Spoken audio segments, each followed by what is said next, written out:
One is a calculated predator who mauls his opponents. The other is a chaotic brawler who just breaks them. On August 16, 2025 at UFC 319 in Chicago, Khamzat Chimaev and Dricus Du Plessis will finally collide for the Middleweight Championship. But to understand who wins, we need to go deeper than the highlights. This is a complete breakdown of two of the most dangerous men on the planet. So, what specific techniques does Chimaev use in his wrestling and striking? Let's start on the feet. While his wrestling gets all the hype, his stand-up is a dangerous and effective tool.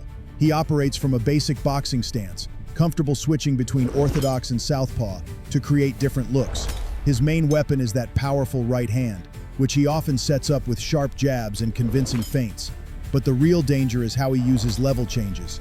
You think he's shooting for a takedown. Bam! A right hand comes over the top. It's not the most refined striking, but his power and his seamless ability to mix it with takedown threats makes him a terrifying opponent. But the ground. The ground is where Boers truly lives. His freestyle wrestling is the crucial element of his entire fighting style. He doesn't just have one takedown, he has a whole system, incorporating explosive double legs and sneaky trips. His ability to chain these techniques together is what makes him so dominant. And once he's on top, he employs advanced control techniques to make his opponent's life a living hell. We're talking about the body lock, leg hooks, and his infamous Dagestani handcuff to completely limit movement while delivering heavy ground and pound. But it gets even deeper. He uses a system of leg rides, knee blocks, western hooks, shin pins, and inside hooks, seamlessly transitioning between them to prevent any chance of escape. It's just suffocating dominance. And then we have the champion. Dricus Du Plessis. So what specific techniques does he use? Well, his striking is a beautiful, chaotic art form. He utilizes an unconventional style characterized by looping hooks, stabbing front kicks, and explosive attacks. His rhythm and timing are unpredictable, with herky-jerky movements that are incredibly difficult to counter. He employs feints and hand traps to set up his blitzes, which are fast, violent attacks designed to overwhelm you. Critics call his style sloppy, but its effectiveness is undeniable. He frequently changes his rhythm and weight distribution, making it hard for opponents to time his attacks. He also uses his footwork to generate power and escape exchanges from the most unusual angles. And just when you think you figured him out, he'll change levels and tackle you. Du Plessis incorporates wrestling effectively into his overall strategy, using constant level changes to disguise his takedown attempts, often employing double legs that resemble rugby tackles more than traditional wrestling shots. He uses his strength and clinch work to secure body locks and trips, and his takedowns are often well-timed and disrupt his opponent's rhythm. So how does Dricus's wrestling background influence his fighting strategy? It's a cornerstone of his whole game. It's not just about getting takedowns, it's about control. He uses it to dictate the pace and where the fight takes place. His wrestling allows him to neutralize opponents' striking advantages by forcing the fight to the ground, creating opportunities for takedowns and ground and pound. This not only scores points, but, more importantly, it exhausts his opponents, significantly impacting their performance. It's a key component in his overall game plan, allowing him to exploit weaknesses and secure victories. But does this weird style work against the best of the best? His resume screams yes. This isn't luck, it's a pattern of beating legends. He shocked the world by TKOing former champion Robert Whittaker at UFC 290, a major upset that earned him his title shot. Then, a split decision victory against Strickland secured Du Plessis the UFC Middleweight Championship, making him the first South African UFC champion. And then, at UFC 305, he did the unthinkable, submitting Israel Adesanya via face crank. That was Adesanya's first ever submission loss, a monumental victory solidifying his championship status. Then he defended his title against Strickland in a rematch, winning a unanimous decision. These victories showcase his ability to overcome challenging opponents and his consistent improvement. It's incredible. But while Dricus has been proving himself in the fire, Khamzat's biggest opponent has often been the scale. How have his weight-cutting issues affected his performance? Well, they've been huge. His disastrous missed weight for the fight against Nate Diaz at UFC 279 resulted in the bout being canceled. A crazy situation. That incident and others prompted concerns from UFC officials, leading to suggestions that he move to the middleweight division. Khamzat himself has acknowledged the negative impact, stating that it previously left him feeling hungry and weak. He credits his move to middleweight with improved performance, citing increased power, energy, and improved training capacity.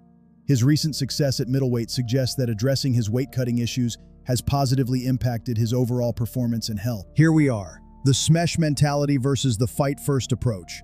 Khamzat's dominant grappling versus Dricus's unorthodox striking. What potential matchups could define Chimaev's future? Well, everything hinges on this. A win makes him champion, and he's already talking about a return to welterweight or even light heavyweight. But a loss changes everything. This fight is the ultimate crossroads. So my final call, the longer this fight goes, the more it favors the man from South Africa. That 5-round championship experience is no joke. I'm leaning Dricus Du Plessis, but what do I know? What do you think? Drop your prediction and tell me why I'm wrong in the comments below. But does this style work against the best of the best? His resume is a graveyard of top contenders. At UFC 290, he scored a major upset, a technical knockout victory over former champion Robert Whittaker. Then, at UFC 297, he won a grueling, controversial split decision against Sean Strickland to become the first South African UFC champion. In his first title defense at UFC 305, he did the unthinkable, submitting Israel Adesanya via face crank. That was Adesanya's first ever submission loss, a monumental victory. He then demonstrated his dominance over a top contender by defending his title against Strickland in a rematch. These victories showcase his ability to overcome challenging opponents and his consistent improvement. So let's put it all together side by side. Very base, Khamzat's freestyle wrestling versus Dricus's mixed martial arts, with a background in kickboxing, judo, and BJJ. Stance, both orthodox. Key strengths, Chimaev brings dominant grappling, relentless pressure, and powerful striking. Du Plessis brings unorthodox striking, high volume output, constant forward pressure, and durability. Strategic approach, it's Khamzat's Smesh mentality hunting for a quick finish versus Dricus's fight-first approach that creates chaos. Noteworthy techniques, Khamzat's blast double-leg takedowns and Dagestani handcuff against DDP's looping punches at odd angles and rugby-style tackles. The outcome of this fight will heavily influence Chimaev's future and his potential for further title contention. While the Du Plessis fight is the immediate focus, Chimaev has also mentioned potential future opponents, including a possible return to the welterweight division to challenge for that title. He has also expressed interest in facing high-ranking light heavyweight contenders. However, these are speculative future possibilities, entirely dependent on the outcome of his fight with Du Plessis and his own career choices. So, the surgical technique versus the chaotic power. The systematic Smesh versus the proven championship resume. The first-round sprint versus the 5-round zombie march. This fight comes down to one question. Can Khamzat's overwhelming early pressure break Dricus before his own gas tank breaks him? Or can Dricus survive, adapt, and turn this into the kind of ugly, grueling war where he thrives? While Khamzat's talent is off the charts, Dricus has proven he can beat the best over 5 full rounds. For that reason, my prediction leans slightly towards... So, the surgical technique versus the chaotic power. The systematic Smesh versus the proven championship resume. The first-round sprint versus the 5-round zombie march. This fight comes down to one question. Can Khamzat's overwhelming early pressure break Dricus before his own gas tank breaks him?